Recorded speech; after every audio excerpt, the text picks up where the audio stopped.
All right. Hi, everyone. Welcome to Liber Novus, Chapter 5, Part 5, Out of Time. This is an actual play role-playing stream set in a homebrew urban fantasy world using the Savage World system by Pinnacle Inc. Hey, I got that from memory. It is the type of world where all the things we knew happened historically, except in the background there was ghosts and goblins, demorgans and Dampierres and etceteras, angels and airwaves and aliens, and we're around. And in this this society, the Mysteria, as it's called, there are 1,001 members of a group called the 1,001, led by the mysterious Morrison Lemire. And their responsibility is to keep the stories going, keep them safe. And it's an imperative, a quote. And these three members, these three people I play with, some of my favorite people, are members of the group, are members of this society. And so let's start. Let's take a minute to introduce them. And we'll start with the person directly above my head. Because I think, DJ. Oh, what? Oh, it's me. Oh, It's you. Okay, It's you. Go. No, go. Hi, my name is DJ. I play ex photojournalist, ex war correspondent, now just photographer David Sawyer. He's in bad shape. He got sucker punched in the face. He's currently unconscious, and his eye is a camera. Fun. It's true. Next to DJ, we have.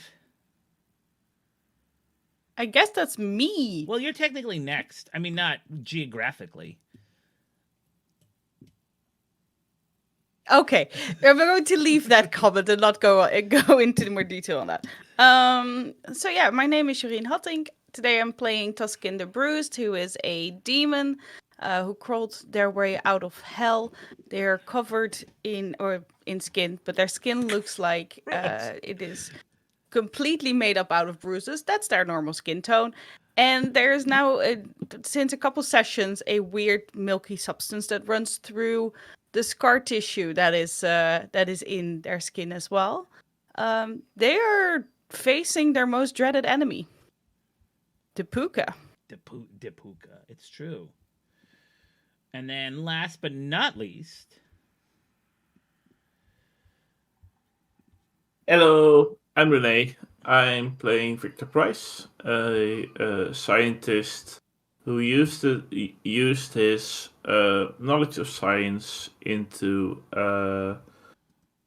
to making his frequently burnt body into a body that's less prone to burning, namely one of glass. And so he's a glass golem now. And he's satisfied with that. He tries to convince more people that it's better to have a body like this. A better body. Better body order. Like golems are us. Like, it's just like, hey, why live in your flesh prison? Let's invest in this new startup called Flesh Golem.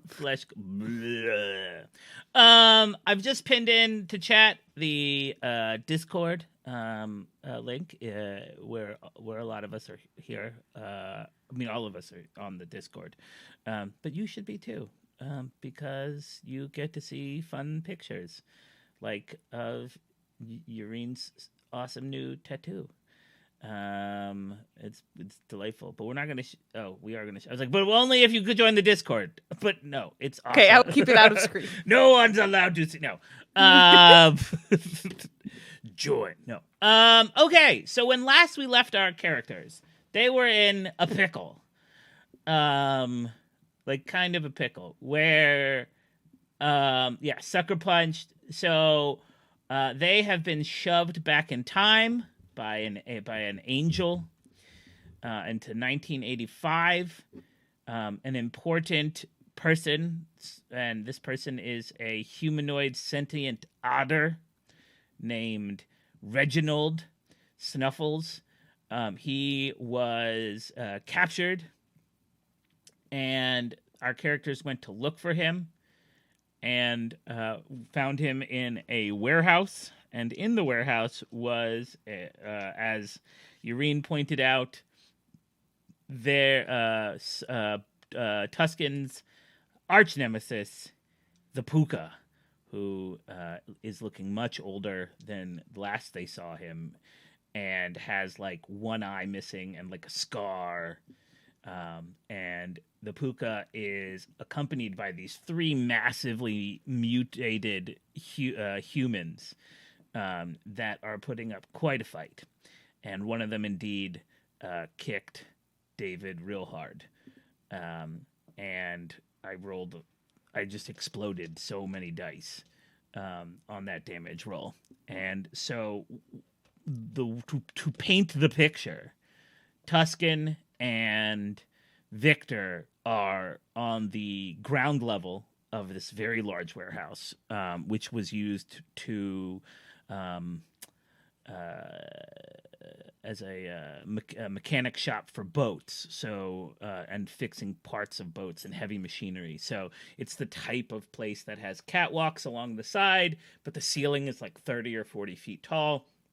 There are just like chains and hooks and machinery just everywhere, like hanging down, kind of like vines. There's several rows of crates kind of pushed to the side, and there are a couple forklifts around. And on the ground level, we have Tuscan and Victor like in the middle, very close to Reginald Snuffles, who has been tied to a chair. And Victor was facing off, fist to fist with, or boomstick to fist, with the Puka, who's standing there, fist up.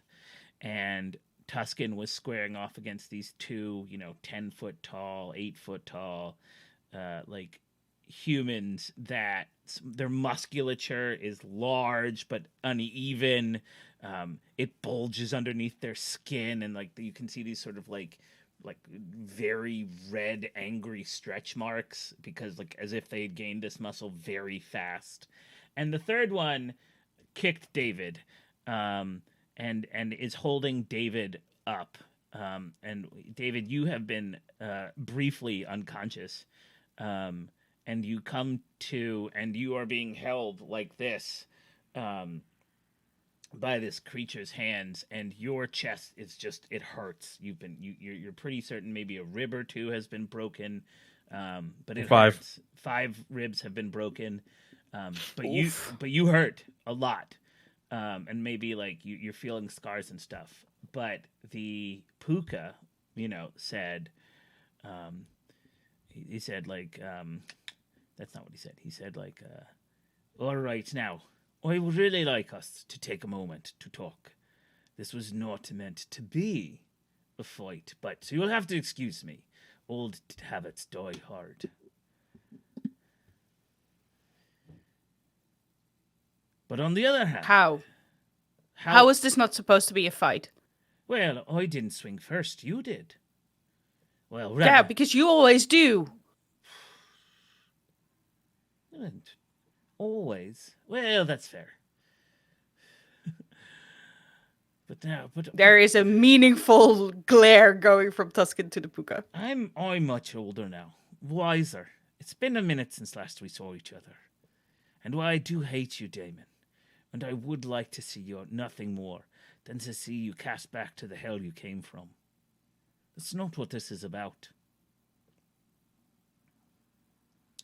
And as I said... What is this about, then? I just want to talk. Well, rather, I just want... Someone wants to talk to you. How about we bring your friend down? Well, I introduce you to the person who wants to have a conversation. And then we converse. You know you can't beat me.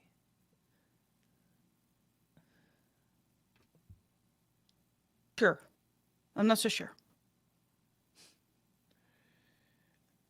And he looks and he says, Maybe I just haven't tried yet. And he says, you're not old enough yet. It's been a while. But you are much stronger when you took this. And he points to his eye. Okay. Interesting. Does Tuscan have any memory of that happening? Oh no.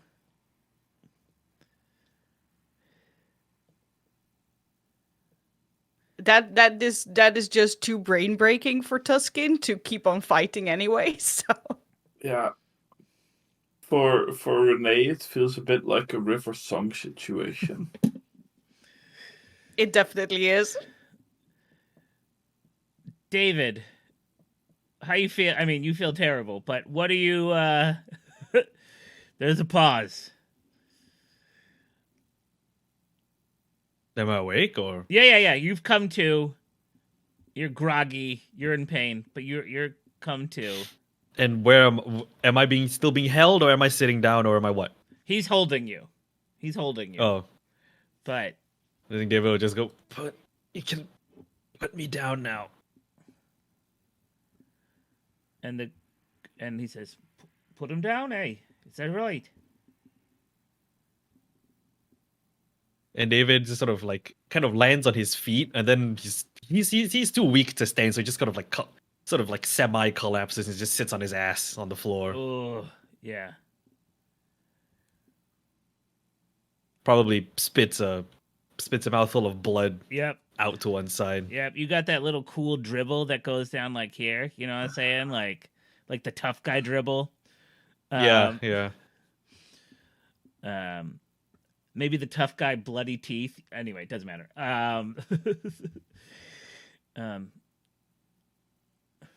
I didn't swing first this time. You know that. So, we ready? Sounds like we already have a vote for one. A vote for the parlay, as it were. But I'm waiting for you to... I think Tuscan looks over at David and immediately is like, fine. Well, I must say, I'm at least curious. So, I definitely want to see who wants to talk. All right. Bring him down, eh? And out, and like the guy, you said you didn't, you like fell on your ass, and the big dude kind of helps you up, like to half lean, half carry you down the steps, David, so you're on the floor, the ground floor with you. He's not rough. He's not mean. David's just out of it. Yep. And his stumbling is not of any circumstance made by the enemies. He's just old. And he says, all right. The man you want to say is back there. And he points to a door in the back of the room, sort of in the back of this massive room, and it's like it's in the shadows. You can see all you can see is the light, like a light under the crack of the doors, under the doorway.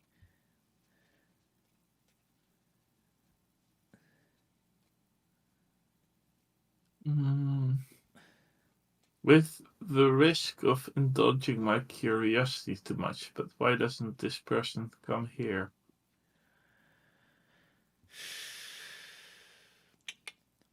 say? Oh, well, what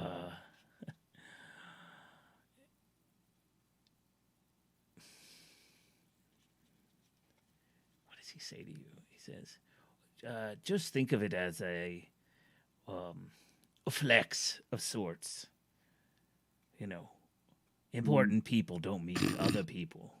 If you know what I'm saying. Is he? Are they important to you, or are you just the messenger? Oh, they may be one of the most important people ever.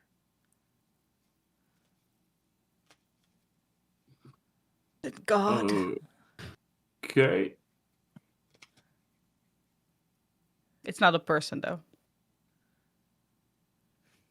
Well, pitter-patter. So let's go. David, are you okay to walk? Kind of takes a moment longer than he normally does, and he kind of stands up, kind of the back, and kind of wipes the blood off of his face, and he says, "I think I'll live." Ow.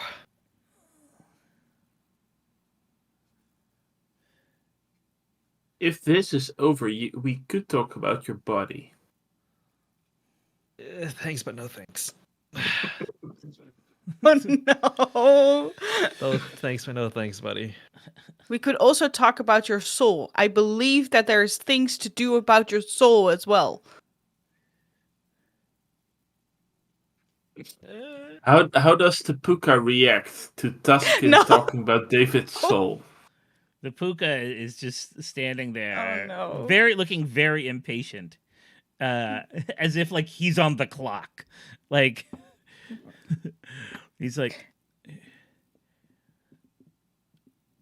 he says, "Oh, come on, hurry up, please. It's taking all my self-control here to not kill you, Damon." Yeah. Well, and I let's don't go want to let my eyes wander away from you. Yes, I know I'm pretty, but then. I still need you to go.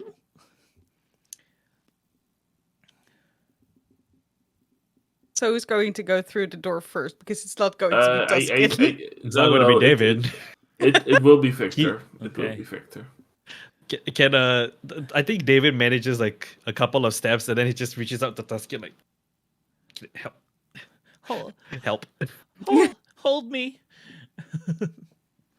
He sort of like drapes an arm over the shoulder, just like hobbling. I think it's more like on the underarm.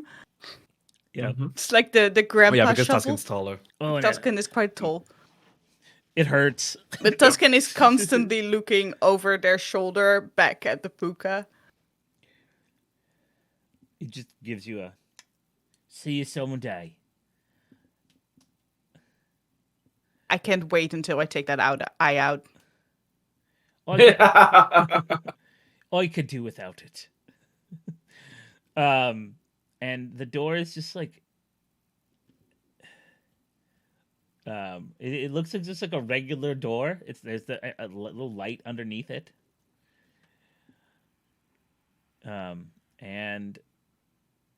But when you open it, there is this blinding light. Like as bright as the light that blinded your eye, David. And you were all sucked in right through. Oh, okay. That's fine. But it only like the level of like this feeling of discombobulation and disorder only lasts for a second, and then you are in a lovely. I think you've all like read or been in places that you would describe as a salon. You know, like there's rich tapestries in pastels and purples, or pastels and like floral prints. There's a number of like reclining lounges with only like one armrest, like fainting couches sort of deals. There is cello music, like live cello music coming from somewhere, but you don't know where. The like you don't see anyone playing in it. Huge windows. But they, 12 feet high, but they're covered in these like thick curtains. But the room still somehow feels light and airy. There is a skylight above you with in the pattern of a nonagon, with Yep. like rainbow. It's like each pane of glass is a different color of the rainbow, so everything is sort of bathed in this polychromatic light. And there's like a baby grand piano in one corner. It's like white. No. It's like lavender. It's like a lavender baby grand piano. No. And there is a table sitting in the middle. It's got 4 chairs and tea service. There's tea in front of it and cookies.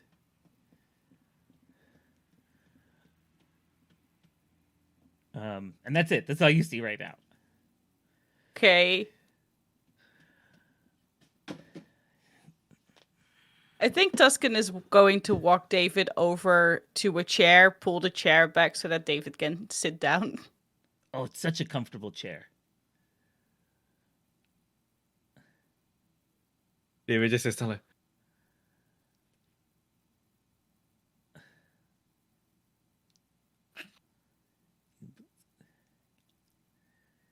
Yeah.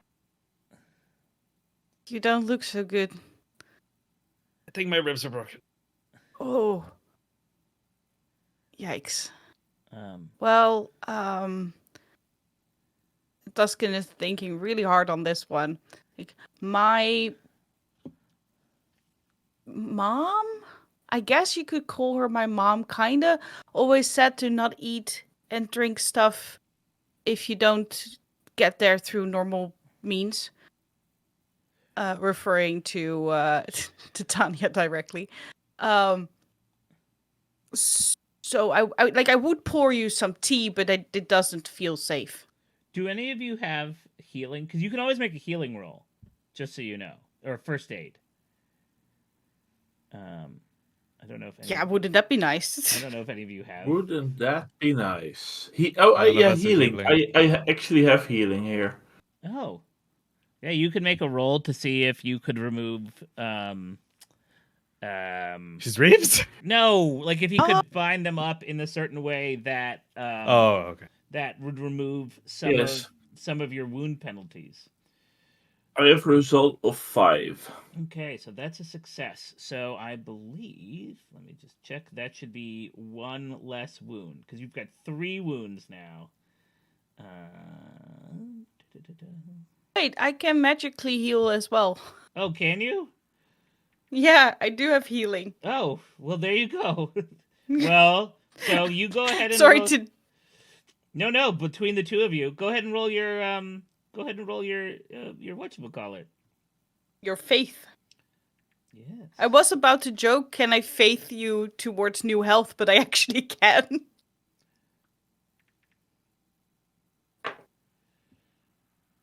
So you.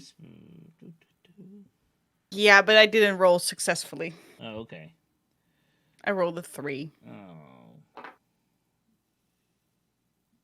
Okay.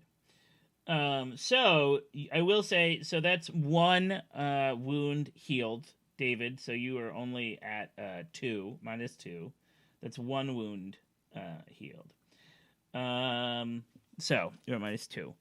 So what does it look like, Victor? How do you try to keep his ribs in order? 1, 2, 3. No.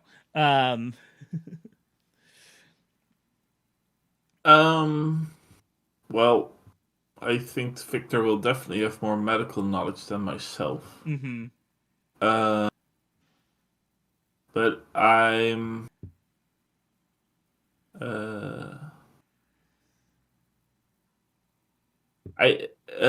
I think what I'll do, what Victor does is he take some. It's not necessarily that Victor will fix his ribs because I mean you can't constrain your ribs, otherwise breathing will be too hard. Sure, Um, that makes sense. but he's very, very bruised, and I think Victor will have some sort of cream that he just rubs on David's chest to, which eases the pain.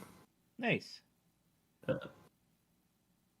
Yeah, there you go. So that's awesome. So yeah, so you've got this tincture on you, this alchemical tincture. It smells, but it also and like it heats up real fast. It's like Oh, that it does. yeah, it's sort of like magical icy hot. It like heats up real fast and then it numbs out and it's chill. It's like Tiger Balm. God, I love Tiger Balm. Yes, Yeah. Tiger Balm. And so yeah, that's one off. And then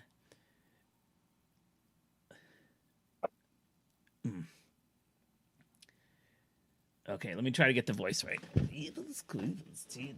Okay. And so but as you're doing that, you hear coming from like an area of the room that you hadn't noticed before, and it's a large room.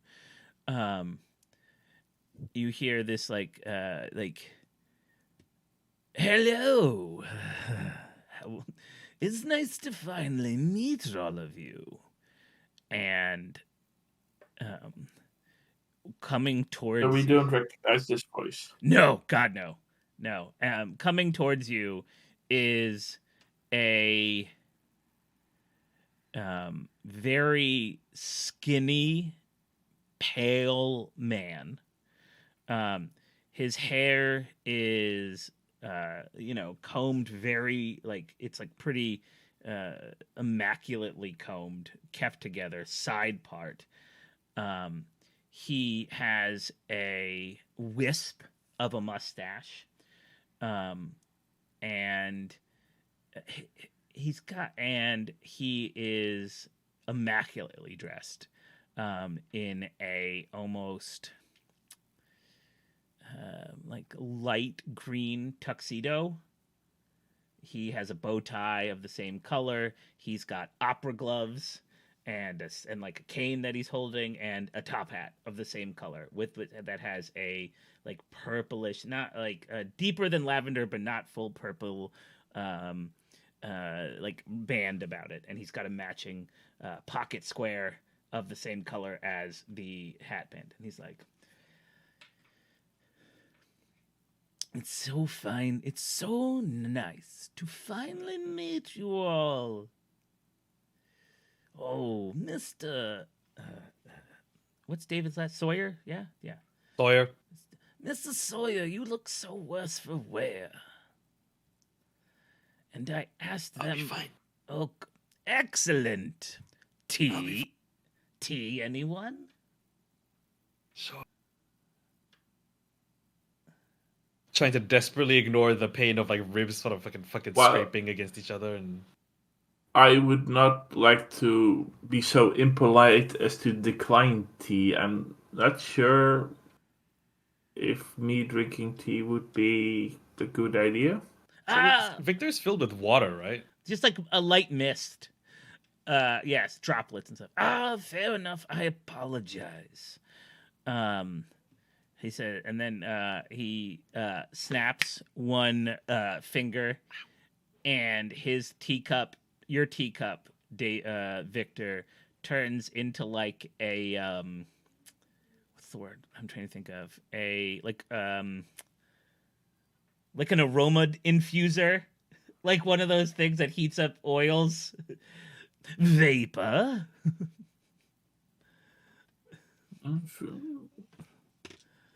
Yes, please. Excellent. And I will try to hold up my cup so he can pour something in it. Oh, good. Yes. Did Tuscan sit down, or is Tuscan still standing? Like Victor. No. Said... Oh, go ahead.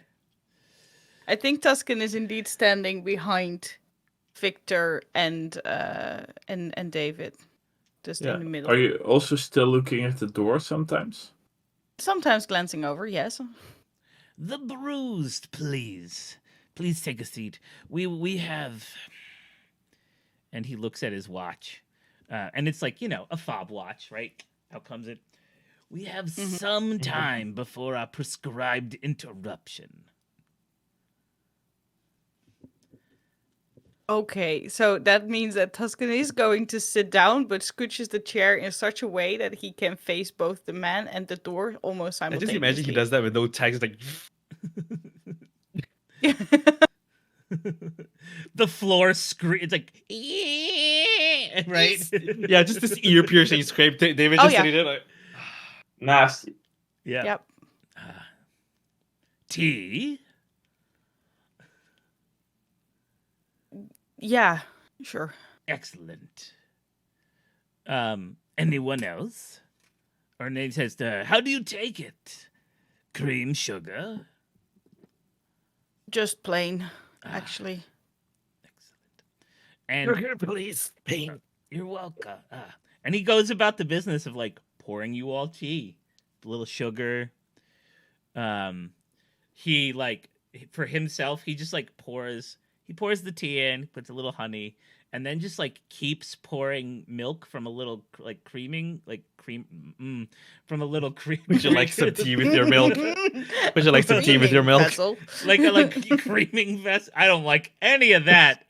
Like from like the little ceramic creamer, but like he keeps pouring Oh, it. is it cow shaped? Please tell me it's cow shaped. It's coming out the mouth like a cow's going. Yeah, just like vomiting.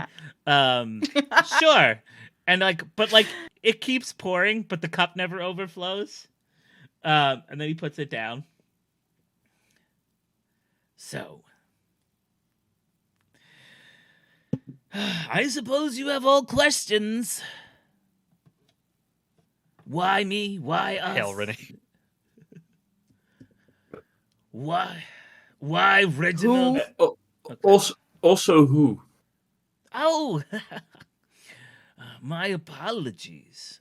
My name. Wait, hold on. Let me just double check, make sure I have the angle right.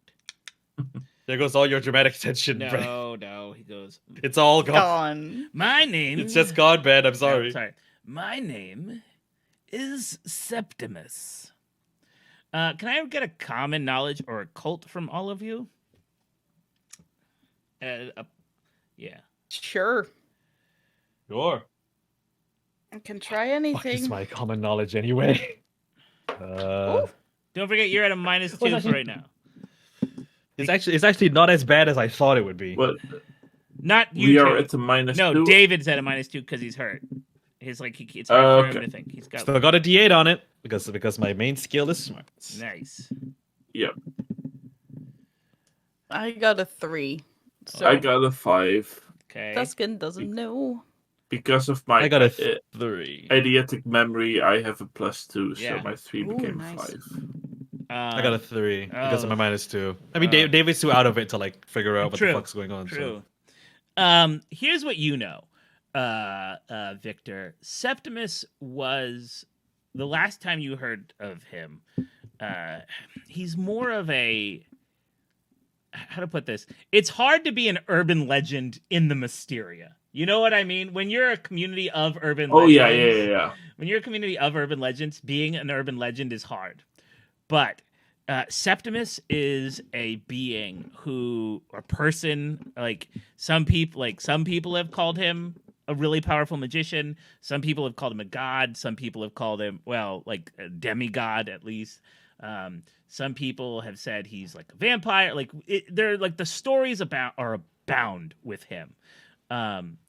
And he has popped up throughout history. And sometimes he sows discord and pain, and sometimes he is seen as the side of like good is not the word, but a side of his. It's always his side, and so he is. And he hasn't, in your time, been seen for over 30 years. Like he hasn't like and that's unusual. there have been eras where he had like decades where he hasn't gone, but like hasn't been seen. So to have him here, like, but in 1985, it's weird because he hasn't been around in your time. Very soon he Since will before that. disappear. Oh, Very soon Yeah. he'll disappear in your knowledge. yeah. It's around the late 80s, early 90s was the last time you've seen. But it is like a shock.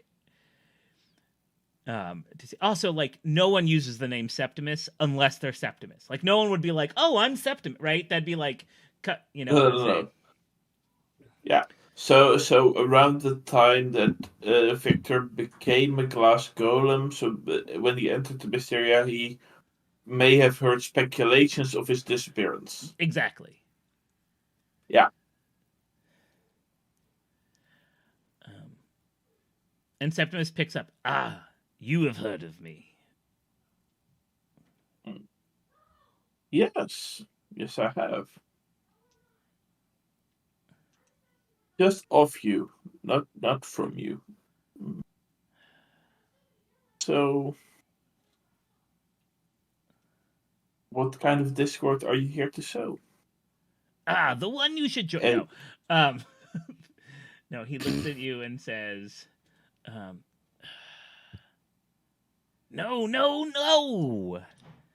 I'm not here to sow discord. I'm here to right a wrong. Actually, I really need you three to right a wrong.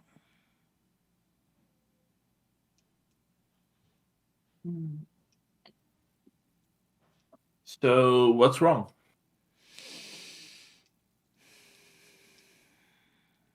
Everything. He sort of looks off, takes a sip of his tea. Ah, just like Mother made.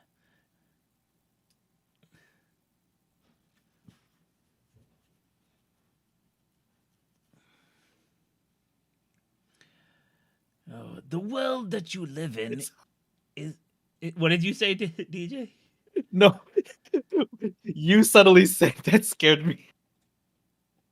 Okay. It was startling. Just like you did that. I was just like, oh fuck, what? Oh, wasn't expecting it. I'm sorry. Oh. I'm awake now. Thank you. Have you ever? He says everything's the matter. The world is wrong. Don't you understand? Actually, you can't understand. You can't understand any more than a shark can understand what walks on land. Or a frog could understand the complexities of a political system. You are an animal in a world that wants to slaughter you.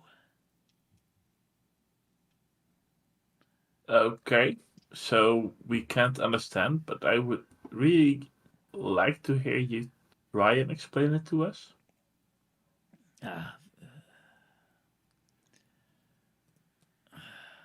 Takes this and he sips for a second. He goes,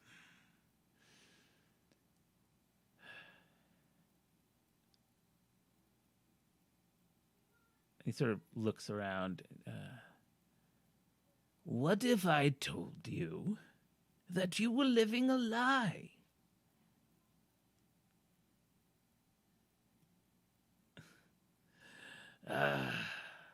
You're going to draw this out of me. And he takes out he takes a single sugar cube and moves it over to his tea, and he says, "This is your world. It seems perfect, stable, in its boundaries, right? And yet, it is not." And he lowers it so just like the bottom of the cube is like touching the top of the tea, and you start seeing that brown liquid like move up the sugar cube, eating and dissolving This is where your world is right now. This is where reality is. It sits here, slowly eroding because of the actions of a few. Someday, tomorrow, the day after that. Poof. And as he says that, like the top of the sugar touches, like the top of the milk touches the sugar and it just dissolves in his fingers. Oh, now this is too sweet. And he chucks it over his shoulder. And then like reaches over, pulls up another cup, pours it again. More milk. Yeah. Here we are. Okay. I mean, again, you've told us what, but like, I appreciate that you think we can't understand entire reality, and I you might not be wrong there, but you haven't really tried to explain us what's going on, like, or what is going on, but not like, why do you need us? Like, what? Why do I need you? That's a very good question. That's the question. Not the, of course, the number, not the $1,000 question, but a good one nonetheless. Why do I need you? I am under certain limitations. And I can't take the actions that are necessary to undo this grave mistake, this reality eroding situation. Are we involved in what has caused the eroding situation? Because like we're here where we were not supposed to be. At least that's how I feel. No. You're exactly where you should be. It all matters. Okay. The story needs to be told. It is the end that hasn't been written yet.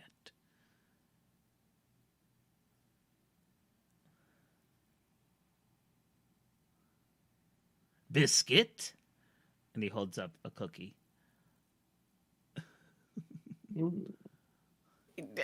Sure, but dude, you're going to have to spell it out to me because you lost me. And Tuscan is going to take a cookie. They're delicious. Biscuit or whatever. They don't look like they have fruit in them, but what is Tuscan's favorite fruit? Strawberries. They taste deliciously like strawberries. David, do you take a cookie?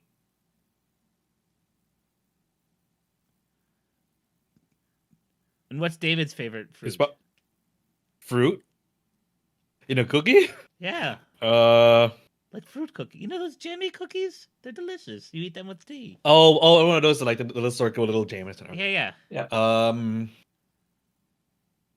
Apples. Oh, they taste They like probably taste like an apple crumble. Yeah, just so good. They're delicious. Mm-hmm. And yours is just like the sweetest strawberry, like just perfect picked time. I apologize. And he give dude, I'm going to have dude. And I'm going to have to spell it out for you. Fine. I'm going to need you to deal with one of the people who put this in order, but who created this whole thing, who caused this problem.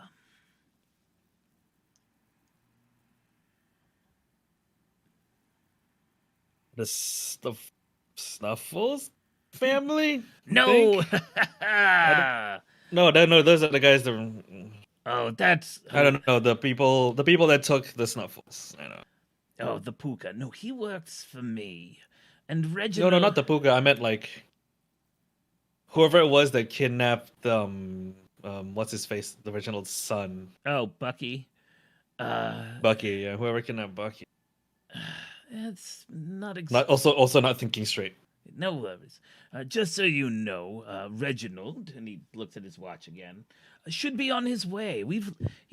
He's been let go. His purpose, he was not important to me, but I needed you three. That's who I needed. And he says, what I need, he says, it's sort of. It's much more complicated, as the thing that took Bucky is not really a thing, more the ripples of an event. And when you say took Bucky, you mean took his life? No. Or before that? Before that. Bucky's life, unfortunately, was snuffed out. But, Get it? Snuff. Yes, he was. Yeah. Ha ha. I don't. David doesn't actually say No, that. I don't think Tuscan does either.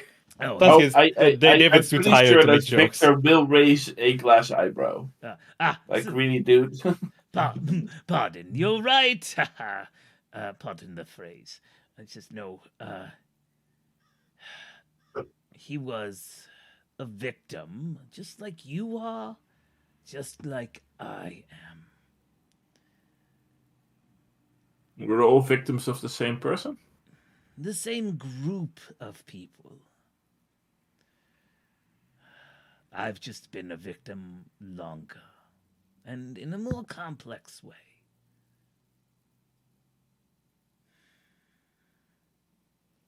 Can you all roll me a notice?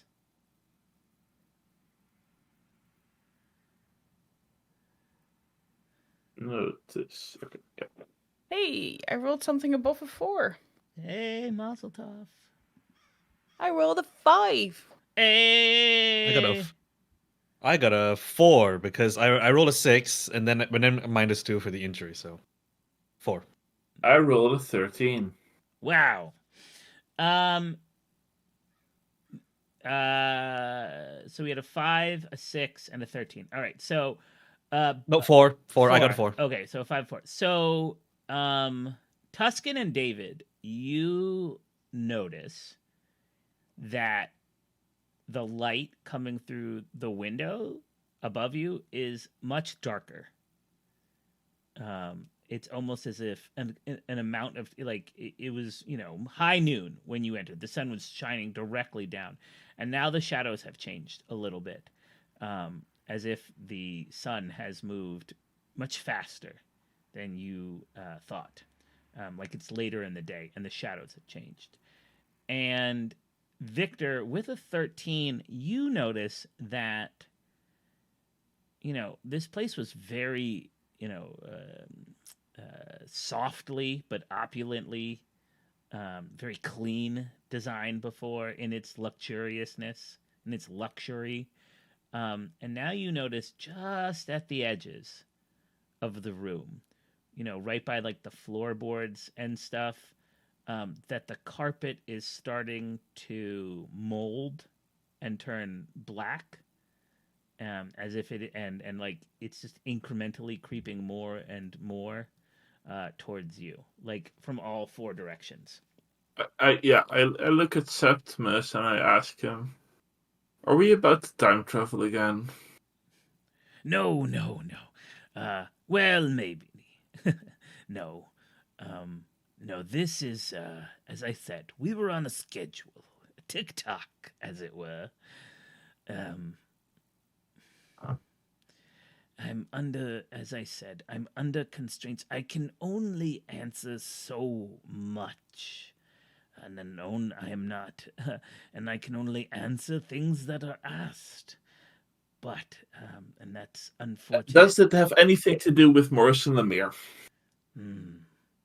Now that is a question. And he gives you this like big, toothy, gross smile. It's like it's unusually wide and unusually white. It's like Cheshire-ish. Cheshire, yes. And he goes, Why, yes. It has to do with Morris and Lemire. He was one of the people, one of the group that put your reality and my reality, and in fact, all realities, on this crash course. So what did he do, and how on earth can we do something about it? What he did is complicated, and but what you can do about it is kill him. That is what I need the three of you to do. I need you three to kill Morrison Lemire. Now you make that sound What? like that's easy, or something we would want to do.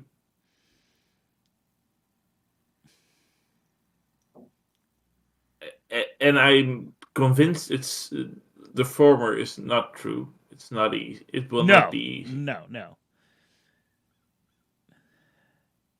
You're going to return as champions. You freed Reginald Snuffles.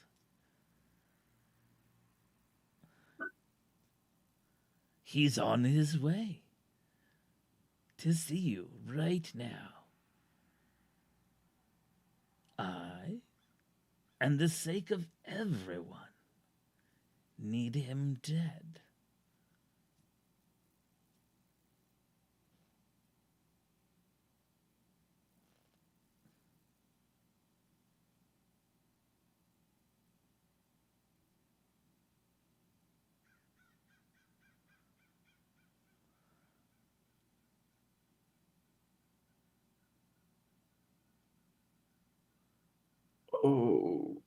Okay. Hmm. Cucumber sandwich. Like this. And he pulls up a cucumber, like a plate of cucumber sandwiches, which are cucumber and butter on toasted, triangularly cut white bread and toasted a little bit. Cucumber sandwich. No, thank you. Mr. Sawyer.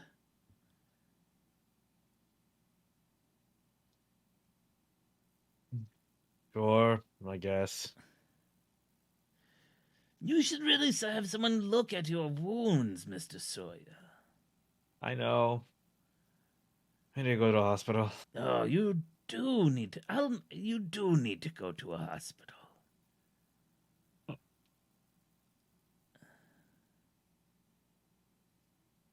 So, just this minor detail.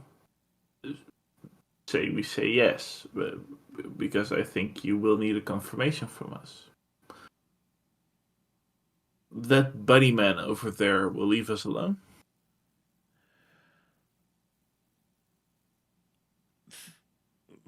For right now, yes. Once he is no longer in my employ, I cannot control his actions, as it were.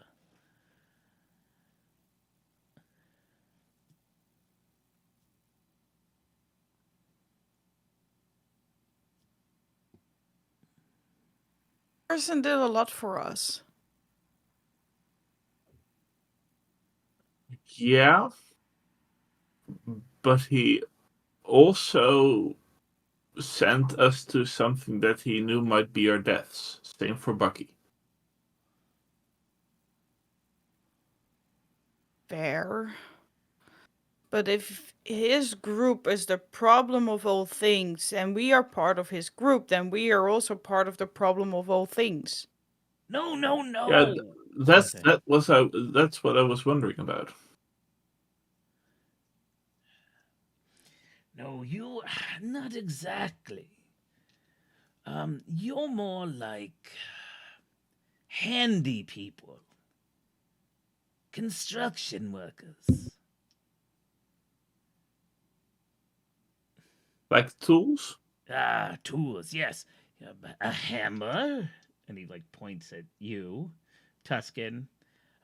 Yep. One of those triangular planes, and he points to you, Victor. And he looks at you and he goes, one of those laser levelers. And he points to you, David. I like those. Technology's come such a long way.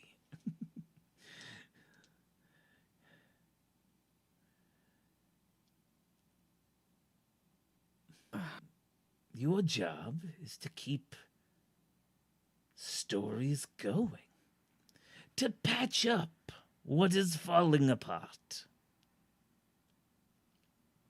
You're not any more aware of what you're doing or what you've been told to do than a hammer is when it's been told to nail a nail. Nail a nail. I do not like that phrasing. I do. Oh, no.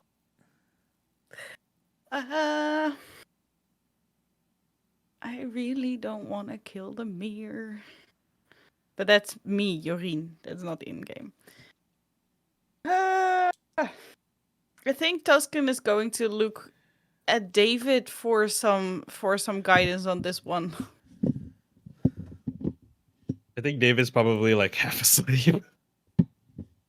He's in pain, and he's also just tired from being healed, and also just like being beat up in general. So it's like, Question. I like David sort of catches Tuscan looking at him, and he's like, "What do you want?"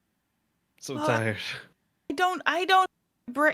You are the brains. Yeah, and right now I'm not feeling too good. Go ask me. I'm so tired. Go ask like your this mom. Bruise. There's a fucking bruise, This- giant ass bruise on his chest. Mr. Septimus, Yes. if we were to do this, Yes. could you give us any insight into what effect it would have on our own lives, saying we survive, and to what would it do for Bucky? Would that change a timeline? What should we call it? He takes a sip of his tea. Thinks about, and you can see him sort of. He crosses his leg, and his foot is bouncing a little bit. And you all notice now the rot that has seeped further into the room. The silence is broken by a jarring clamor as two of the legs of the piano give out from under it, and it just falls over on its side and blam, whom, as the string, and you look over. Oh, we are almost out of time.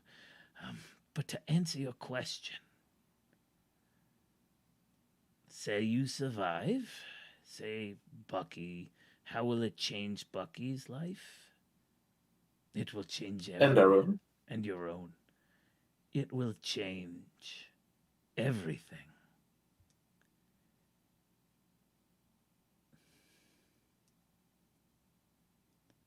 That's it. I can't give you more than that because I don't know.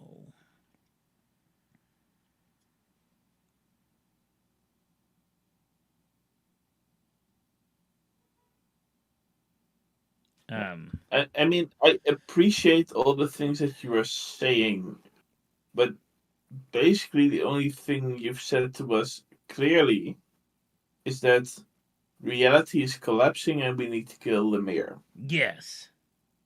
And well, more like you've told us how we were tools, and I don't like being aware of being a tool. So for me, it would be great if there's more explanation.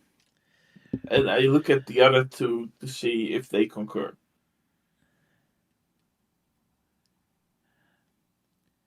Yeah, I mean, Clarity will be nice. I'm not convinced that we can do this even. Also, if we survive,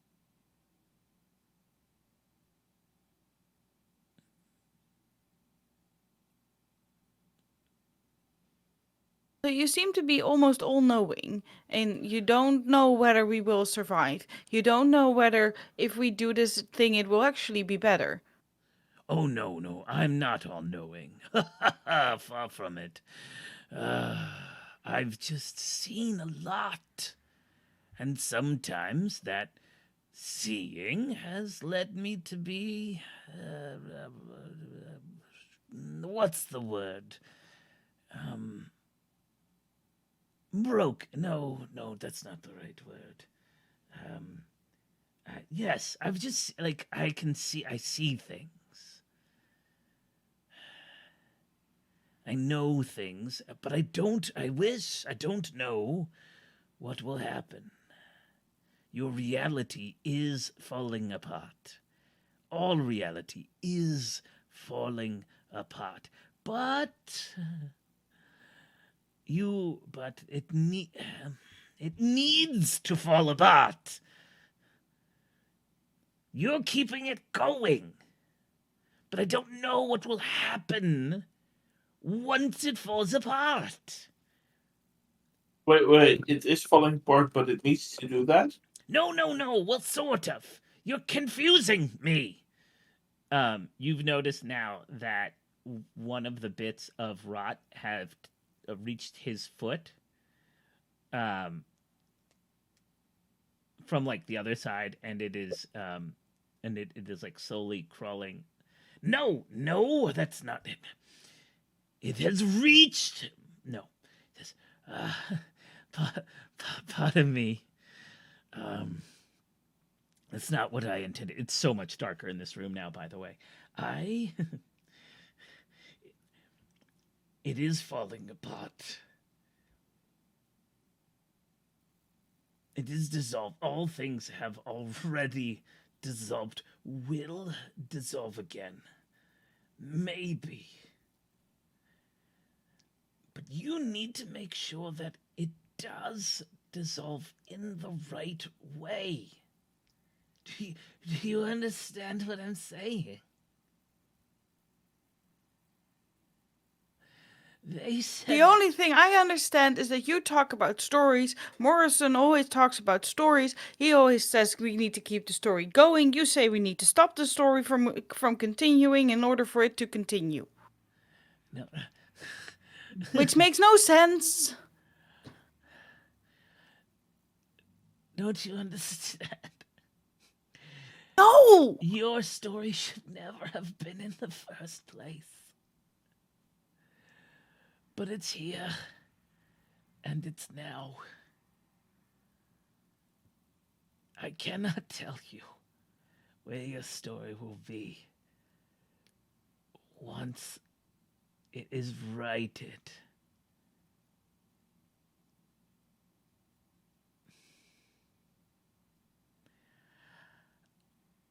I don't need an answer yet. We have to run out of time. He looks visually distressed.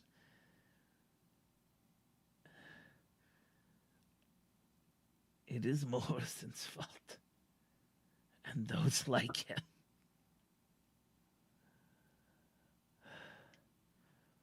What would happen if the hammer and the level and the screwdriver became the hands that used them?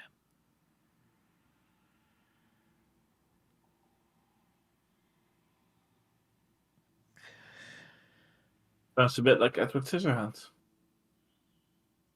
And he looks at you. Delightful movie. And then you hear the door behind you that you came through burst open. And standing there is Morrison Lemire. Oh, shit. Okay.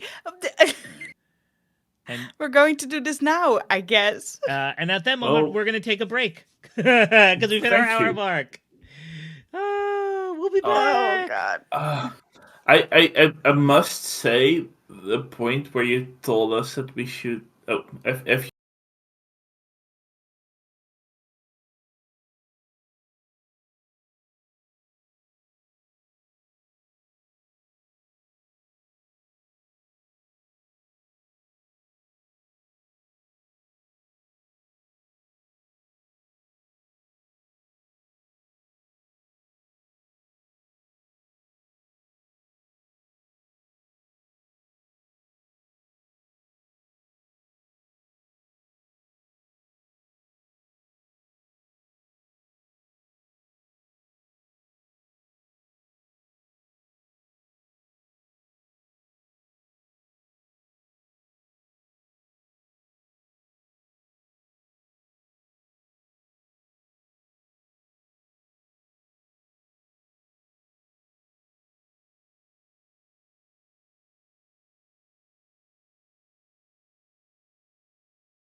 And we are back. Waka waka waka.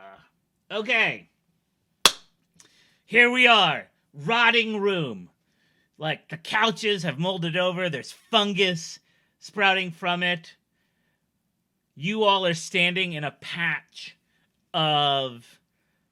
of like the last patch of clean of like immaculate carpet. It hasn't creeped up your chairs yet. It hasn't gotten to the table you're drinking off of.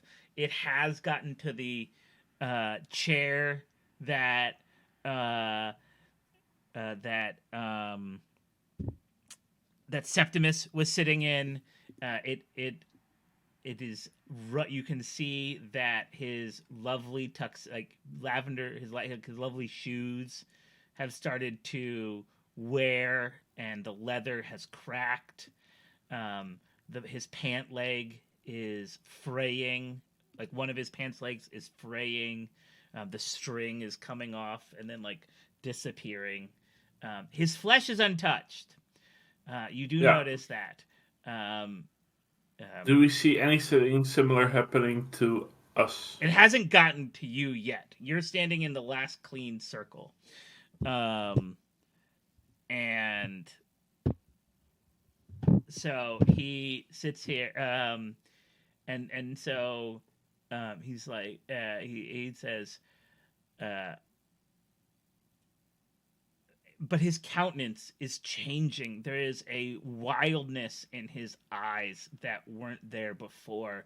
Um, his hair, which was so lovingly like taken care of, has seemingly grown longer, and there are some strands in front of his face. There's a little spittle in the corner of his mouth.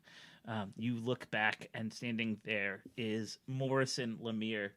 And Morrison Lemire, as far as you can tell, has always seemed so ageless to you.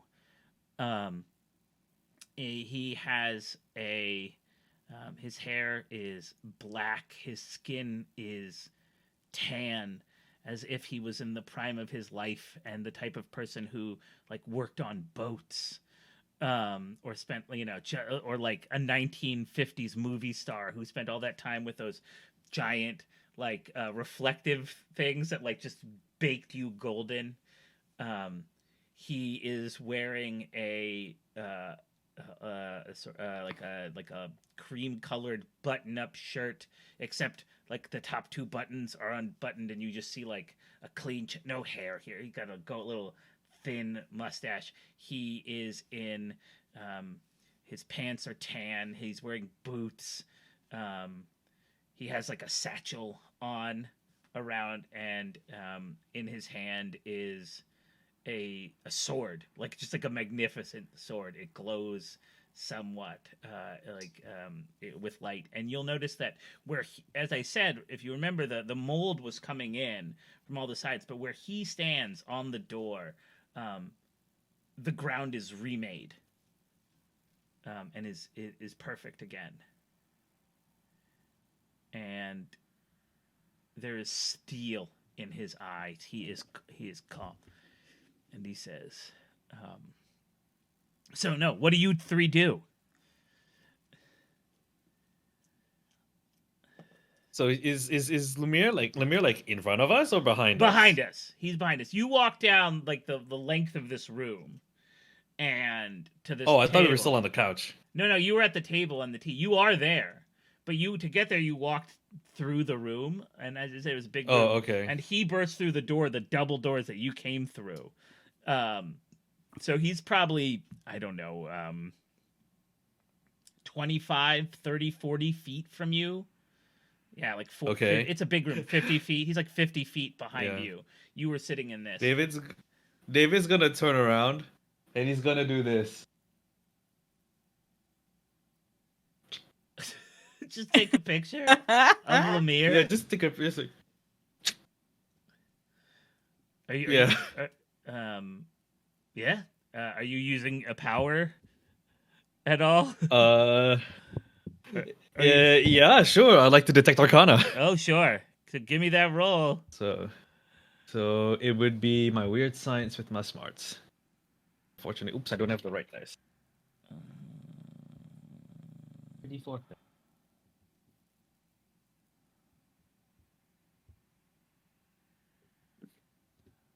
4.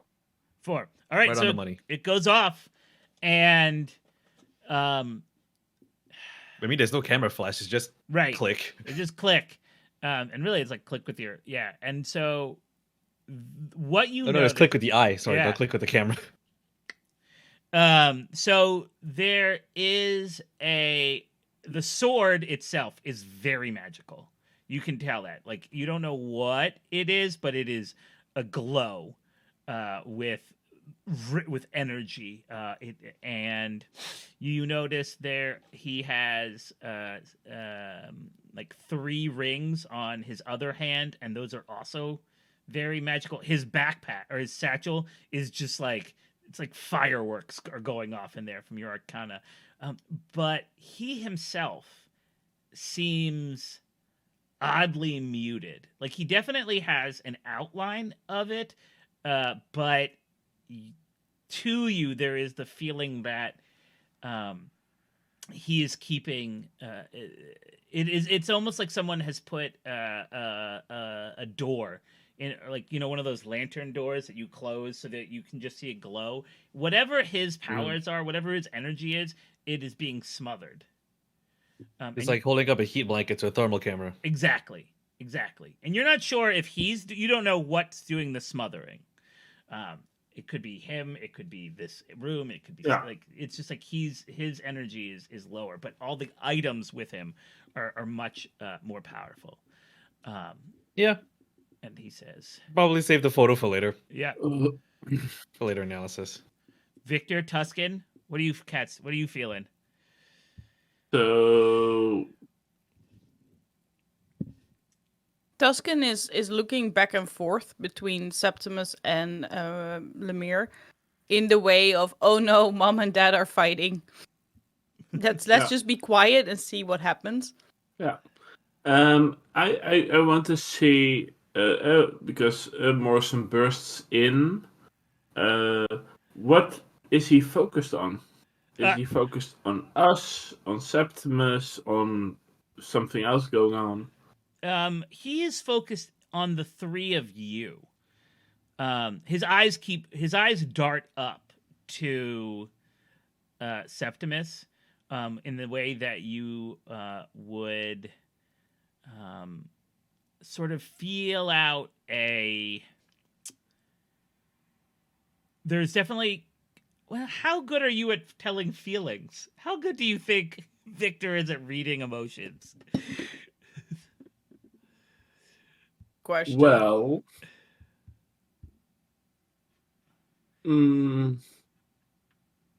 like, if I look at my skills, I would say not that good. Okay, so like the only skills I have related to emotions are persuasion and taunt. Okay, so Yeah, not like reading like, oh, okay. So I'll say that like Not like empathy. right. So I'll say that like you can't like his eyes are primarily focused on you. You know that. You can tell that. But they flick up to Septimus. He's not allowing Septimus out of his sight, but he really is focused on the three of you. And he says, I need the three of you to come with me right now.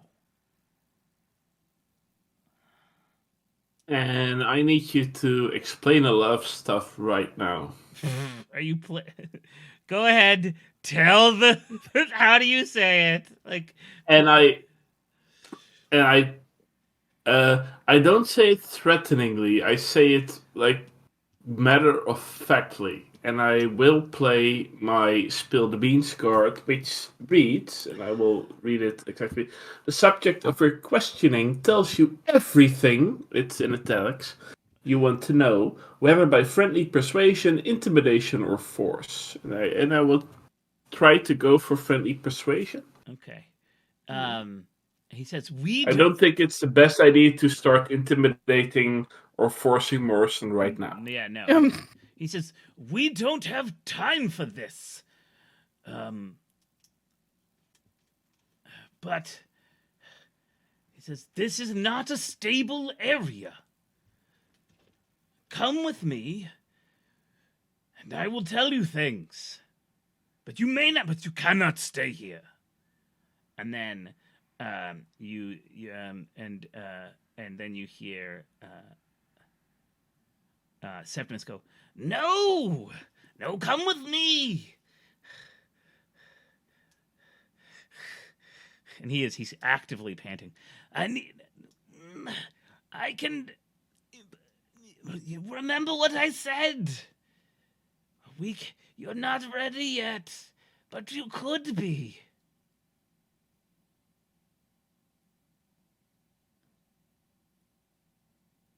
And then Morris Lemire goes, he lies to you. You're the liar. And that's why I want you to talk right now, Mr. Lemire. And he looks down and at his feet. He goes, we don't have... nope, that's the wrong voice. We don't have time for this. What is it you want to... What can I tell you to get you to this door and to safety? Well, we apparently heard some lies from him, so what's the truth? You are in an area that is falling apart. This is not a safe haven. Well, apparently reality is falling apart. No, we save... And apparently it's got to do with you. No, we save reality. That's what we are doing. It is fractured because of your doing. No. Not because of mine.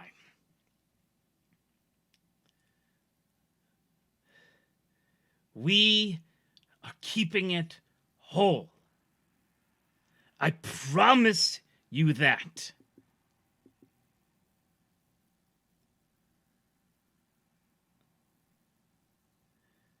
Our job as the 1001, I have never lied, is to keep the stories, reality's stories, going.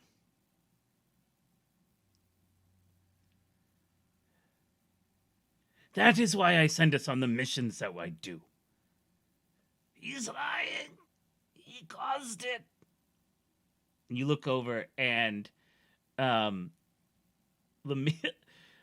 wasn't actually, when I thought this out, I wasn't planning on Septimus to wind up naked, but once I've created the story, I kind of like he is shivering, naked now, emaciated, like grasping to the table. Septimus, you know you can't remain here long. You should never have brought them here. You destroyed this place.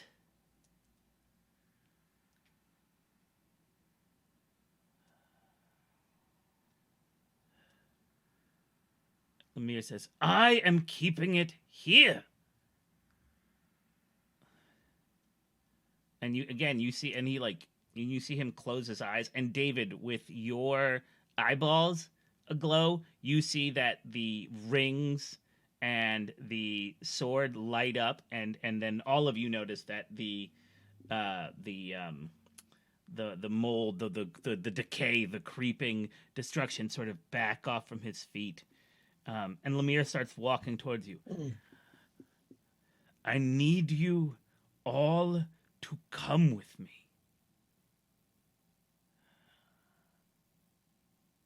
What about him? And I point to Septimus. And he looks up.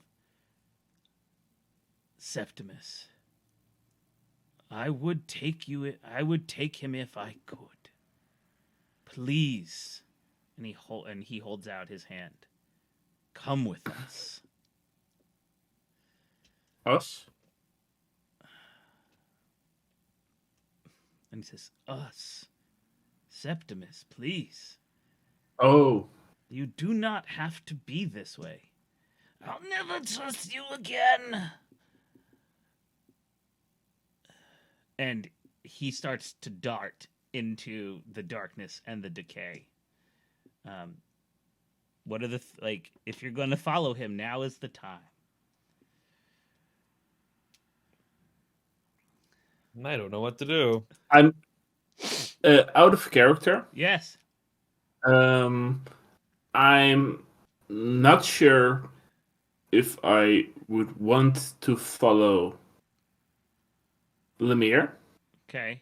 But I'm very sure that I do not want to follow Septimus. That's fair. And Exactly, that's how I feel as well. And out of game, I'm still going to use I'm not taking care of your spill the beans. That's still coming just like I trust you in that. At this particular moment, I don't think he can do the talking because reality. No. So this is why Victor will stand up and walk towards Morrison. Okay. And if Victor goes, then Tuskin looks at David and offers an arm. Takes to the arm. support. Still And can't really then, walk. Yep. Yeah. And then points to Morrison and starts shoveling in that direction. Thank you, and then he grasps you. When you get there, he takes your hands and says, "This was the right decision." And then closes his eyes, and it is just everything goes white for a minute. And cool, and you smell the freshest of breezes. It's almost spring-like. And then you're back in the warehouse, the repair facility, the repair shop that you went through to get here. The monstrosities are long gone, or gone. So is the puka, and so is Reginald. You hear, and he's grappled you, and he lets go, and he goes, "Now, who are the three of you?" And you realize, looking at him, he does This see... is the younger Lemire. This is the 1985 Lemire. That you called. And that, thankfully, showed up a little bit earlier than he said he was going to be. Yeah, that's what I figured. And he says, "Aha." And he says, "I came as fast as I could, and I am glad that I did." Yeah. Well, I mean, we should probably spill the beans, right? If it's all right with you, I would like you to talk first, because we might say stuff that will impact things to come, which I would be hesitant of. with reality apparently crumbling or not, or whatever. He says, your being here has nothing to do with reality. Time doesn't work as you think it does. He says, at least not in the way that, like, Back to the Future would have you believe. Have you seen it? It's quite good. I want to go and see it again before we leave this time. I want to show it to, Tuscan and Victor, at least. Eat some shitty cinema popcorn and overpriced soda. And he says, I've always found that to be quite reasonable at $3 for a large 1985 prices. No. He goes, Should bring some gas. right, just like load up. And he says, fair enough. What would you have me tell you?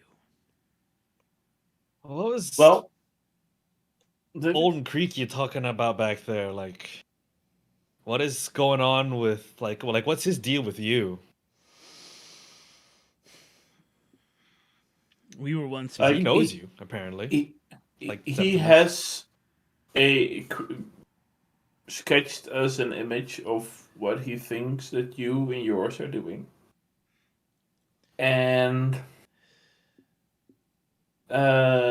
we would like to hear your side of that story. He says, to be clear, the only me in mind that I have now is the 1001. You are my charges.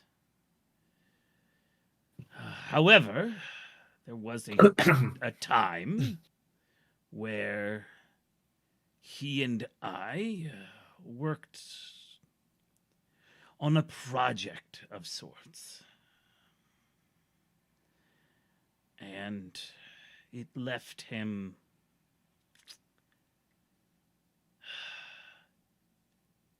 damaged, is the best way I could put it, and resentful. And we could not save him from himself.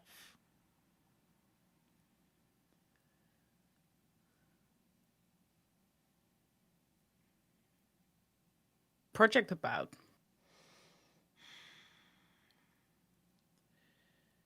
It's complicated, but it was an occult ritual of sorts that did impact the nature of things. He is right when he says that reality is crumbling is not the right word. But there are cracks in it. And those cracks... Is that was going on in that room, right?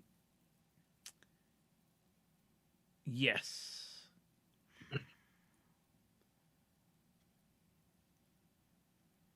And afterwards, I made it my mission to fix the damage that I had done until I could figure out how to undo the damage. Okay, so what you're telling us is that you and maybe Septimus helped did do damage to reality. Yes. But I have worked very hard to keep things the way they are. To mend that. You have to understand. Well, I suppose you don't have to understand. But it did happen.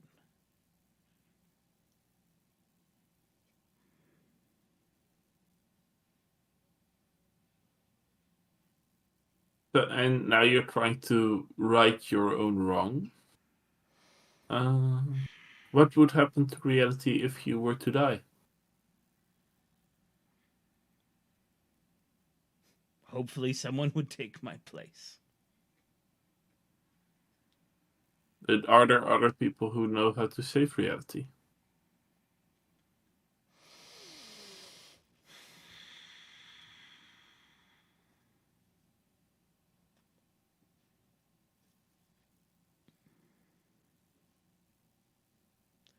Takes a very long pause, and it's not because I'm thinking, but he takes a very long pause and he goes, knowing how to fix things. I don't even know how to fix things. You're from the future. Tell me, have I gotten any better?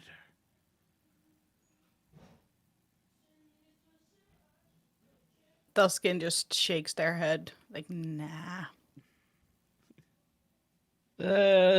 Jury's still out on that one, boss man. I don't know. Yeah. And, well, the thing is, what is actually wrong with it, and how would we be able to see if things are better or worse?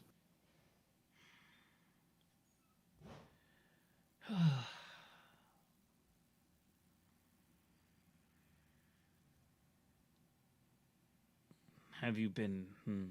That is it.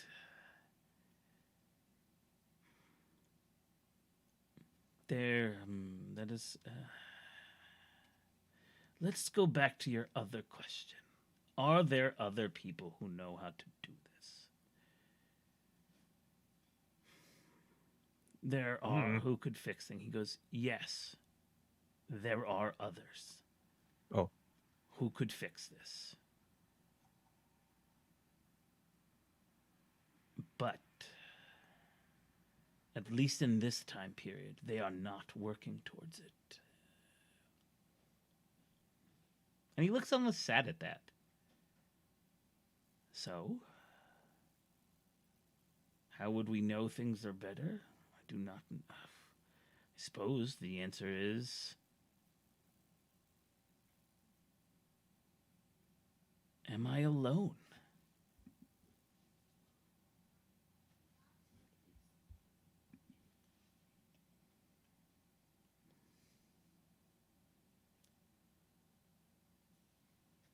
You've got people you call who do things. But I could never picture you in company.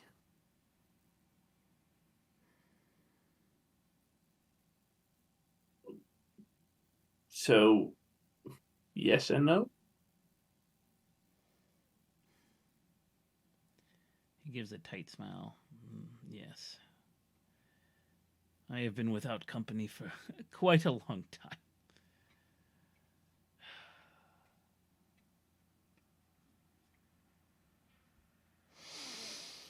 Now your turn.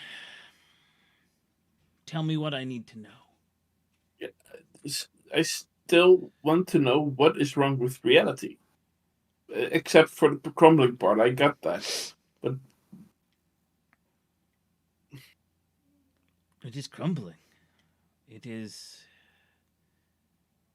like you use special super glue and then it stops crumbling? What? Sort of.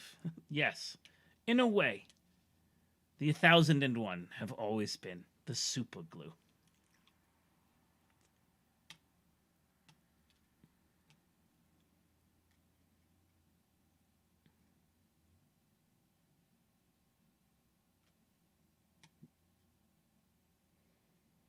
That's what your job is.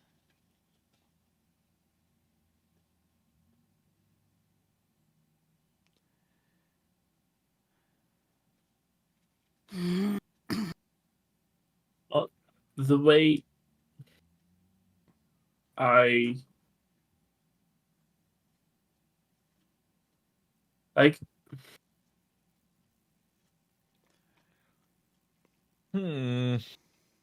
Have you ever heard of the mushroom treatment? I can't say that I have. It's when you're kept in the dark and fed bullshit. Um, So what you're telling me, boss man, is that you created the 1001 to fix your great big mistake. Or at least to keep it from getting worse. Is that what you're telling me? Is that what you're telling us? Yes. Okay. But we figured out that we are a temporary solution to a problem that's going to become permanent in the future. So how do we fix it permanently? You? How do we stop this shit from happening? Like, for real, you know? Yeah, not just fixing leaks, but making sure the entire plumbing is up to scratch.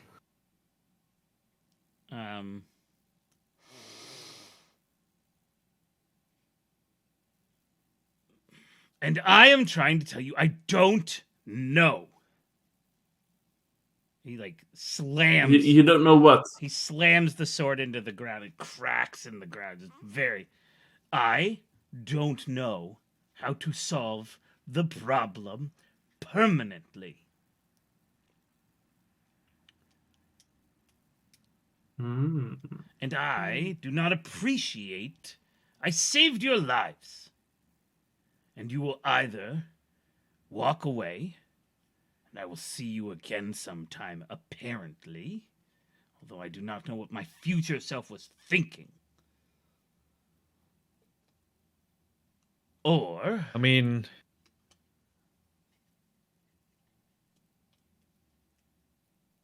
you can. let's put it this way, boss man.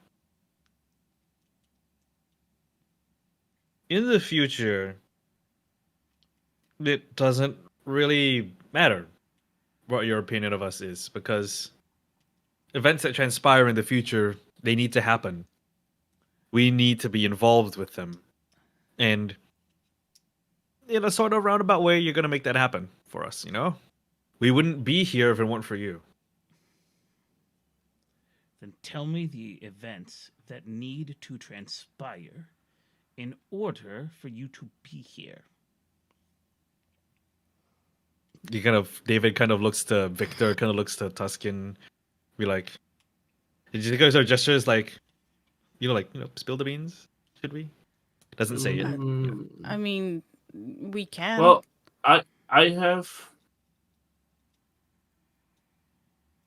I think, one more question about something that I think must be related, but I don't know if and how. And maybe a bit of advice. One more question. One more question from Victor here, and then, I'll tell you Like- everything.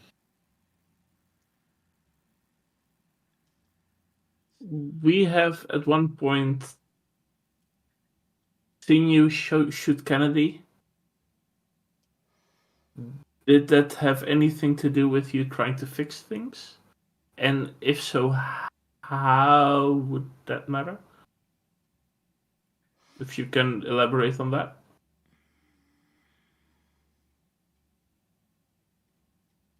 He looks at you and he just dead eye and says, that was not me attempting to fix things, but I cannot explain why. It would be disastrous. Well, it was not you trying to fix things, and that's the thing at hand here. So that's irrelevant for now, at least. The other I had to do with your question. Am I alone? I mean, you have your 1001, but I think, in regards to what you mean, you are very alone. And coming from someone like me, having people around you to call you bullshit is something that you will definitely need. And I would definitely advise you to get. Maybe my future self is not as dumb as I thought he was. Okay, so barring all that, short and skinny. Reginald's got a son. Reginald's gonna have a son. His name is Bucky. He goes missing. Shows up again in a hospital. Shows up again, raving mad, and then dies. Yeah. Your future self puts us, 3 of us, like us 3, on the job. And the events that lead to us being here is all because you in the future told us to go and investigate his death. So I'm not gonna get into the specifics because I don't know. That might like multiversal theory, butterfly effect, string theory, whatever nonsense, fuck up our future. So that's about as much detail as I can get into. And if I recall correctly, because I think we can add that as well, Bucky came back raving mad from a mission that you sent him on. And up until this point, we still don't know what the mission was. So Yes, but you were aware that you were sending him and possibly us into a lot of danger. Maybe it's this conversation that made you aware of that. Maybe you knew more by then. because you know how time is a closed circle. Us warning you about this makes you warn us about it later on in the future. I mean, it all makes sense, right? Yeah, and actually now that I'm gonna throw you a Benny on that one, but now you realize. Wait, throw who? Renee or me? Renee. Okay. But you realize now. Remember all those like weird texts that you got like on the train, like, "Hey, how you doing? How you feeling?" Like, remember he like asks you personally, like way back in our real life, like a year ago almost, where he was like, God. and he was like, "Hey, anybody feeling okay? Everybody all right?" And you were like, Yeah, "Does he text?" that felt so out of character. Right? And you were like, "That's weird." Yeah. And you were like, "This is not how he texts." And now you realize, Nope. like, what?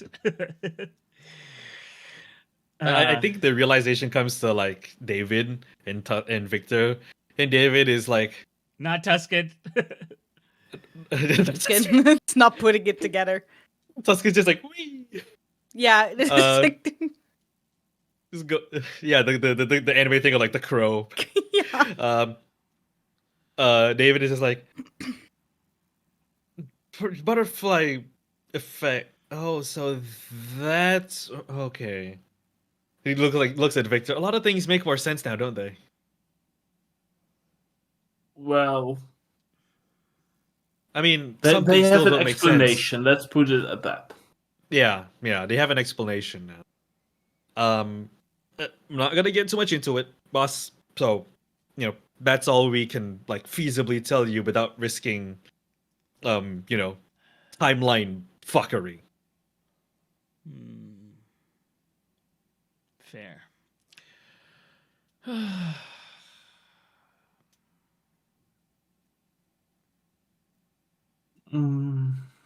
And he, but I think if this goes as we all hope,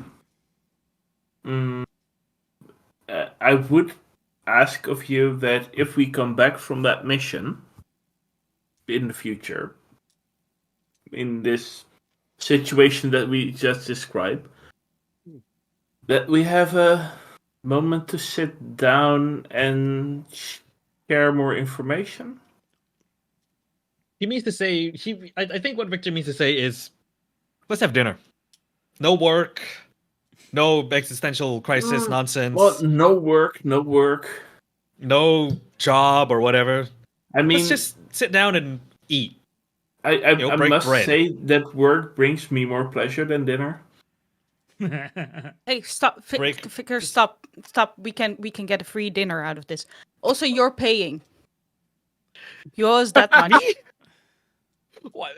No, I mean, Morrison is paying. He owes us that much. We'll settle the issue of who pays the bill after. I mean, push comes to shove, you know. He says, it's also the first time Tuscan is with the conversation again. Yeah. Like food? You like food? Let's just... It's like a puppy. It's like food? He says, Like this Tuscan can have an opinion on. Yep. Yeah, I understand this part. I understand dinner.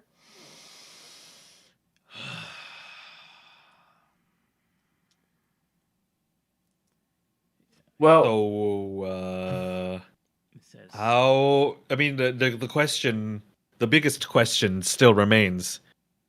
How are we going to get back to our original timeline? Oh, how are we going to get back to the future? He says, I have an idea of that. yeah. He says, I think I can take care of that. And if you're done with this scene, I'll move us a little forward as we move on. I got nothing. I think we're good. Mm. Okay. Well, I think Victor being Victor, he will add. You are aware that Septimus wanted us to kill you?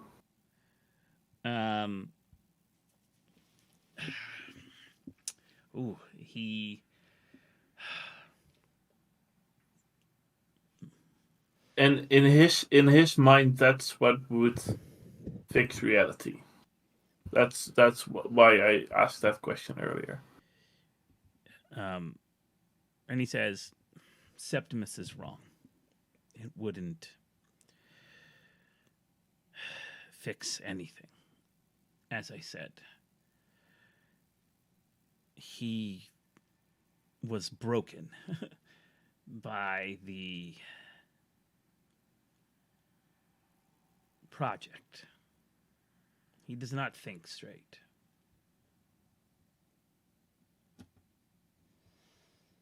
I think for now I will believe you.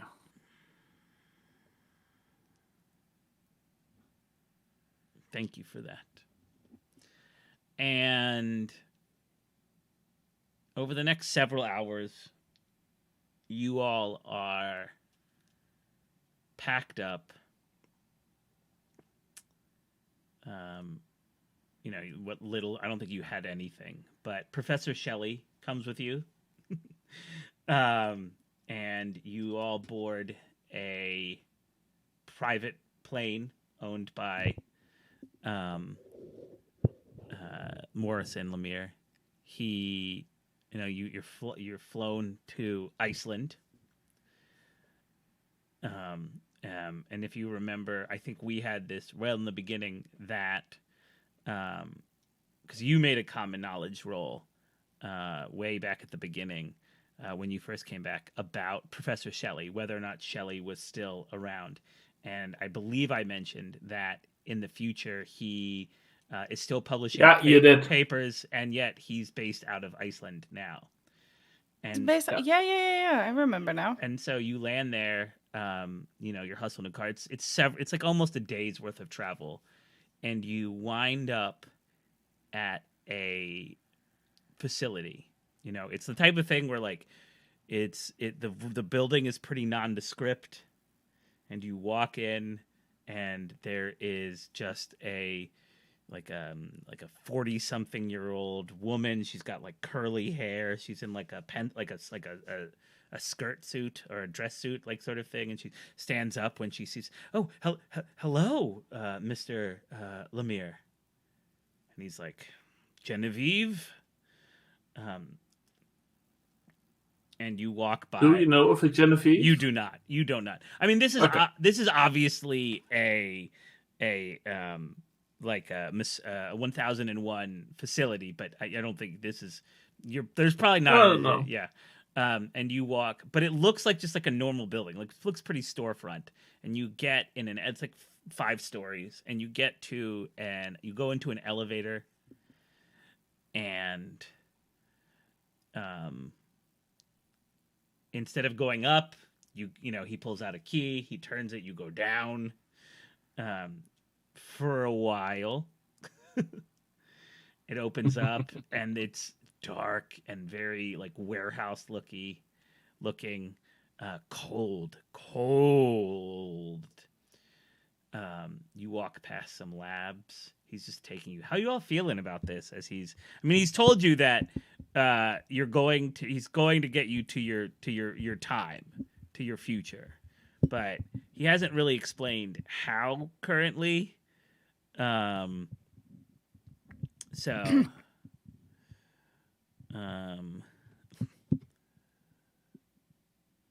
Well, for Victor, he has decided to trust Lemire for now. mm-hmm. So he will he will be very neutral about it. Just observe everything everywhere, and hope that he'll get more information out of this. Okay. Tuscan, how you feeling? David, how you feeling? Tuscan feels like, oh, we are back to the same old, same old. Morrison not telling us anything, but us still doing whatever is not being said. Mm-hmm. David's just sort of. David is still, still ribs aching, chest pain. He's just like, I just want to go home. Yeah. I want to go to a I just hospital. I just think... like how Victor is like Victor is concerned. Tuscan doesn't care. David's too old and wants to go home. Like a true old man. David wants to retire. Yeah. I think that someone will have taken care of David on the plane, I hope. Yeah, I sure hope so. You're probably down to one wound right now. You've definitely been, you haven't been able to. You've got some nice medical stuff, plenty of pain medication. You had someone who definitely had greater healing, so they could heal after the golden hour of it. So you're feeling better. It doesn't hurt as much. I mean, you still feel like you've been tumbled down like a stairwell, like 10 pounds of shit in a 5-pound bag. But you don't, it's not like debilitating as it was. You're just old and bruised. And he takes you to what looks like the door of a bank vault, like an old, but like copper and steel. He pulls open the door. There's no one else aside from you and the three of you and Professor Shelley. You had seen other people working in the labs, but when you get to this vault door, it's just him. And he turns like a number of dials, and he just pulls it open. And in front of you is... Victor will try to remember the numbers that he puts in. Okay, good to know. At some point, I'll ask, I may have to ask you a common knowledge roll to remember them. But yeah, exactly, yeah. But inside is this... box, like this very, it's a big room, and inside is a box, a very large box. It could fit all three. Is it a blue police box from Britain? It is not a blue police, but there is a bigger on the inside. Bigger on the inside. No, it's. Is David Tennant sort of hanging around in the background somewhere? David Tennant. Actually, I don't think David Tennant's alive in like the 1980s. Anyway, he's older than me, but yeah. Yeah, that. But oh no. It's yeah, he would have been like he would have been like a young man, 13, yeah. 14. Yeah, it's more like a big like steampunk looking glass cube. Like where all the glass wall, there's a glass ceiling and a glass wall, a glass floor, and where they all meet is just circular brass, and so they all fit into this brass. There's a number of pneumatic nozzles that feed into it, and there is a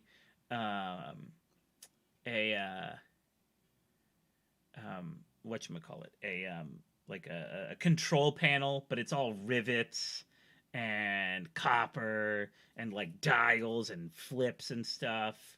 There appears to be like things that look like occult like Tesla coils and stuff like posted on the 4 things. He says, and then he turns to you and he says, while I cannot send you to the future as so, I can place you all in a state of suspended animation so that you may be taken out when the time is right. And he turns to Professor Shelley and he says, Professor, if it is fine by you, I would like you to watch over them for the next decades.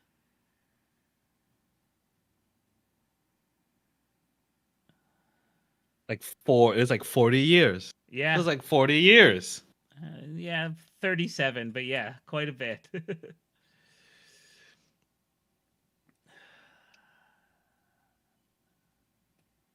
Damn. Looks like I won't be able to watch Back to the Future again. Back to the Future in the cinema after all. Oh well.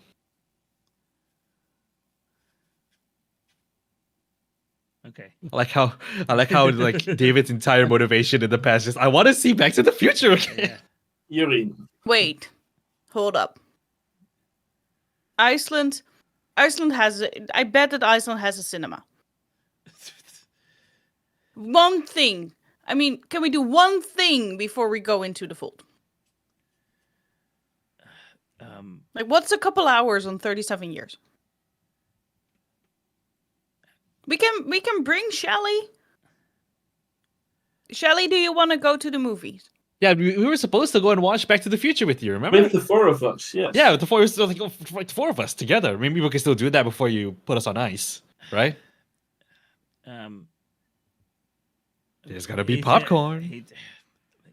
Can we There's invoice gonna be this under greasy business movie theater expense? popcorn. He says, We could just chalk it up to a business expense, just say that, the equipment takes some time to set up. We could go and watch a movie. Enjoy life for a little bit before you sit here and bore your ass off for the next 37 years, Fine. And then Lemire looks up, the small little dwarven man looks up to, and he said, fine. But I do feel that the longer that we wait, the longer. Oh, come on, boss man! It's just a movie. Hey, actually, you know Join what? us. You know what'd be fun? Like Mr. Lemire, come join us. Just this once. Come join us. Come on. Like, what's the harm? It's a movie. It's just one movie. It's really good. I promise, it's really good. They make like 2 more sequels that aren't really as good, but like. The first one's still just as great. People still love it in the future. Like, people still love the shit out of that movie. Fine. And you all fucking watch. Like, it's not a couple hours because, the time wasn't then. But, you go back up the elevator. You see Genevieve again. You go and watch. David's just like, yes, getting my ribs caved in was worth it. You see Just back theorizing the entire way down there, and then you really need to pay attention to this little thing and this little thing. No. David's old enough. He's not going to talk spoilers while they're going to watch the movie. So No, not spoilers, just little hints. Just wait and see. I'm not going to explain anything. You watch the film. You can ruminate about that shit for a while. Mission accomplished. Yep. And I think that at the moment in the movie where Marty starts disappearing, spoiler alert, by the way, For a movie that came out 40 years ago. That for a movie that came out 40 years ago. Yeah. Oh God. 38. I wasn't even born then. No, me neither. And at that point, Victor will look at Professor Shelley and at the mirror if they are checking out their own hands, just to be sure. Lemire feels comfortable in himself. Shelley is like he looks Shelly like Lemire's just watching the movie. Like he has laughed a couple times, but Shelly's just like embroiled in popcorn. Like he's just like eating like tons of popcorn. Just like his hand. If he's looking at his hands, it's because they are greasy as fuck now. So Yeah. A movie needs to be made Could- out of this. Shelley's could you- big day out. yeah. Could you imagine, like, you cut to Dr. Shelley exiting the theater, empty bucket, hands dripping with grease, dripping. Yeah. Yeah. I hope he washes them before he puts us on ice. Yes. And Yeah. No. Could you imagine waking up forever 40 years? grease stain. Could you imagine waking up 40 years in the future, the fucking grease stain on your chest? Yeah. Like... Dr. Shelley's just like, thank you so much for taking me to see the movie. Yeah, sure. Thank you. And then 40 years later, you wake up, just like grease, like ice, like frozen grease in the shape of his hands. It's like disgusting. Oh, I'm glad that we kind of adopted Shelley. We And I mean, you left bet Shelley this guy's with gonna the remember tea. us. Yeah. He's gonna remember us in the future. Yeah. Yes. At least he won't forget waking us up. Yes. Yay. There's like the Google reminder that pops up. Start thawing process. Yeah. I'll do it in an hour. Then we go back to the facility, I'm guessing. yes, you go back to the facility. You're put on ice. I want to know, Mm-hmm. is Victor's consciousness entirely frozen, or is it active for those 40 years? I will let you make that decision. Okay. Do I need to make that decision this session, or can we have a small chat about Poor it? guy in goes between fucking sessions? stir crazy because he's frozen Right. glass We inside a certainly tube. can Yeah. have that conversation later. I'll just let you know as peek ahead. I mean, it would make a little bit of sense because when you get thawed out, when we come back to this, because this went a lot different. You know, we're almost done for the session today. At 2 hours, you will be considered seasoned people. So you will get a full, like, huge level up and a lot of skills. So in some ways, it would make a lot of sense. But I just have like one more thing to narrate before we're done for today. That's all right. So you sit through your 40 years, right? You saw the, like, you know, it's like what you see in movies. Like you're at the ground at first. There's like cold mist traveling up. It's almost minty as it is. You see the Tesla coil things spark. There's light. Quick question, Ben. Yeah. What about all the technology that we have? Tuscan and Victor's phones and David's camera. They're all with you. They like put everything inside with you. You're not being left alone. Oh God, 40 Freeze oh God, 40 years everything. of they're broken. They're gone. They're dead. It's all dead. The phones are probably dead, and you would be hard pressed to like Yeah. unfreeze a camera and make Yeah. it work, a DSLR and make it work. Well, they'll I replace you. think if you... I mean, Yeah. magic. Yeah, I mean that. It's true. I mean, no. Okay, I mean, Okay. the phones will have to be replaced, Yeah, but sure. at least David's magic camera lens will still work. Yeah. The Yeah. camera, though. Yeah. So yeah. I really would like to hear Ben narrate before we bombard him with more Sure. questions. And it travels More up. narrative breaking. Yeah, it travels up, you know, your waist, and it's cold, but it's not freezing. Like I think you were all expecting it to be freezing almost. It's like a chilly morning, and the Tesla coils are crackling and crackling, and you look over, and Lemire is like pointing to like talking to Shelly as Shelly's working the controllers. And the whine of these coils and the sparks that are happening above your head in this glass tube, they're getting more and more, and then just whoosh, and nothing. And whether or not you retain your consciousness just a little bit, we'll talk about later. But it's there, and then it's just melting. Everything around you is melting, and it's almost like you blinked, and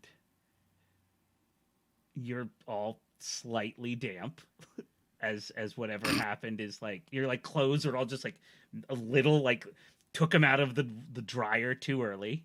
It's like you walked into a humid room, Right. stood there for 2 minutes, and walked back out. Except cold. You got Yeah. you have you're a little goose pimply, and the glass door. You can't see anything because of all the fog. The glass door that you walk through, because one of the swings open, all the mist comes out, and an older Shelley is standing there. He's more wrinkly. He's got a lab coat on. He has a huge handlebar mustache now. That's just he's looks like 40 years worth of mustache care. This guy is taken care of. He's a little balder on the top. His knuckles are a little more, you can see, because he's holding the door open. His knuckles are a little more weathered. And he just goes, "Hello, my friends." I think David was like, "Oh, 10,000 years to give you a crick in the neck."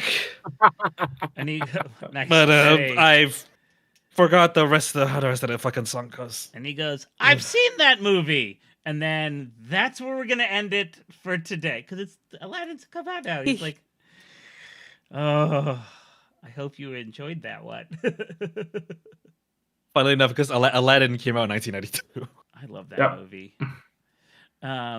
So when we're going to, as I said at the beginning, we're going to take a break from Tuscan, David, and Victor for a little bit as for the we're going to do some interstitials coming up over the next month or two, where we visit other parts of this mystery, other parts of what